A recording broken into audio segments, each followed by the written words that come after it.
Maharaja gold and diamonds, toll junction, Edappally, Palluruthy, Tripunithura, Kalady, Eramalloor, Aroor പള്ളി, തുറവൂർ, തൃശൂർ. കുമ്പളങ്ങി ഗ്രാമപഞ്ചായത്തിന്റെ ആഭിമുഖ്യത്തിൽ ലോക പരിസ്ഥിതി ദിനാഘോഷത്തിന്റെ ഭാഗമായി പ്രത്യേക ഗ്രാമസഭ സംഘടിപ്പിച്ചു. കുമ്പളങ്ങി ഗ്രാമപഞ്ചായത്തിന്റെ നേതൃത്വത്തിൽ ലോക പരിസ്ഥിതി ദിനാചരണത്തിന്റെ ഭാഗമായി പ്രത്യേക ഗ്രാമസഭ സംഘടിപ്പിച്ചു. പഞ്ചായത്ത് പ്രസിഡന്റ് ഷാജി കുറുപ്പിശ്ശേരി ഉദ്ഘാടനം ചെയ്തു.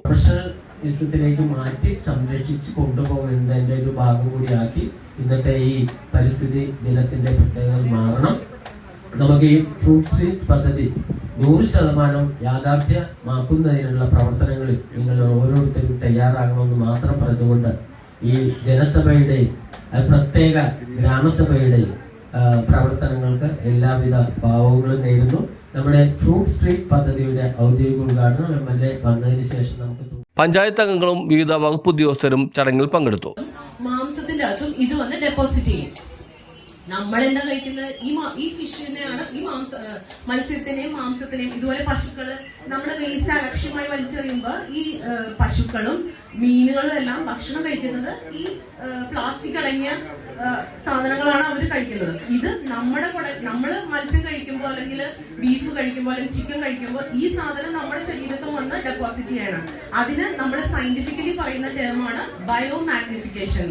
അപ്പോൾ ഇങ്ങനെ ഫുഡ് ചെയിനിലേക്ക് എൻട്രി ചെയ്ത് ഇത് ഇരട്ടിക്കുകയാണ്. ഇതിപ്പോ നമ്മുടെ ശരീരത്തും പ്ലാസ്റ്റിക് വന്ന് അടിഞ്ഞ് കിടക്കുന്നുണ്ട്. അത് പണ്ടത്തെ പോലെയല്ല, ഒത്തിരി കൂടി പ്ലാസ്റ്റിക്. അപ്പോൾ ഇതിന് നമ്മൾ എന്താ ചെയ്യേണ്ടത്? ഇനി നമുക്ക് ഡെപ്പോസിറ്റ് ചെയ്ത പ്ലാസ്റ്റിക്കിനൊന്നും ചെയ്യാനില്ല. ഇതുകൊണ്ടിട്ടാണ് നമുക്ക് ക്യാൻസർ പോലുള്ള അസുഖങ്ങൾ വരുന്നത്. കാരണം ഇത് അലക്ഷ്യമായി വലിച്ചെറിഞ്ഞ് മൃഗങ്ങളും മത്സ്യങ്ങളും ഒക്കെ അത് ഭക്ഷിച്ച് അത് നമ്മുടെ ശരീരത്തിൽ വന്ന് ഡെപ്പോസിറ്റ് ചെയ്തേക്കുക. അപ്പോൾ നമുക്കറിയാം ഇത് ഒരിക്കലും ഡൈജസ്റ്റ് ആവുന്നില്ല. അതുപോലെ തന്നെയാണ് നമ്മുടെ ശരീരത്തും. ഇത് നമ്മുടെ ശരീരത്തിൽ നിന്ന് ഒരിക്കലും വിഘടിച്ച് ചെറിയ കണങ്ങളായി പോകുന്നില്ല.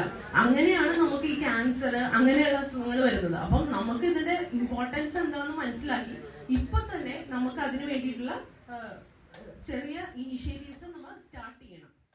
പ്രവർത്തനങ്ങളുമായി മുന്നോട്ട് പോകുന്നത്, അത് മുന്നോട്ട് പോകാനുള്ള പ്രധാന കാരണം എന്ന് പറഞ്ഞാല് ഒരു സമയത്ത് ഇവിടെ ഭക്ഷണാവശിഷ്ടങ്ങൾ തള്ളുന്ന ഒരു ഡംപിങ് യാർഡായിരുന്നു ഈ കുമ്പളങ്ങി കണ്ടക്കള റോഡ് എന്ന് പറയുന്ന പ്രദേശം. എവിടെയൊക്കെ കല്യാണമുണ്ടോ വീട്ടിൽ വരുന്ന ബാക്കി ഭക്ഷണം എല്ലാം തട്ടാനുള്ള ഒരു സ്ഥലം. ഞങ്ങൾ ആ സമയത്തൊക്കെ ഇവിടെ നടക്കാനായിട്ട് രാവിലെ വരുമ്പോഴത്തേക്കും ഏറ്റവും കൂടുതലായിട്ട് വേസ്റ്റ് വരുന്നത് ഇവിടെ നിന്ന് പോകുമ്പോൾ ശ്മശാനത്തിനപ്പുറത്തായിട്ട് ആ സ്ഥലത്താണ് കൂടുതൽ വേസ്റ്റ്. അപ്പൊ ഞങ്ങൾ ഒരു ദിവസം വരുമ്പോൾ 2 ചാക്ക് ബിരിയാണി ആരോ കൊണ്ടുവന്ന് കല്യാണത്തിന്റെ ബാക്കി വന്നത് തട്ടിയിട്ട് അത് തെരുവ് നായ്ക്കളെല്ലാം വലിച്ച് റോഡ് മുഴുവനായിട്ട് സ്പ്രെഡായി കിടക്കുന്നു. അതായത് റോട്ടിലൂടെ നടക്കാൻ പറ്റാത്ത അവസ്ഥ. അത്രയും ബിരിയാണി ചിക്കൻ പീസും അതെല്ലാം കൂടി ഭയങ്കര ഒരു ബിരിയാണി ചീഞ്ഞുള്ള മണം അറിയാല്ല.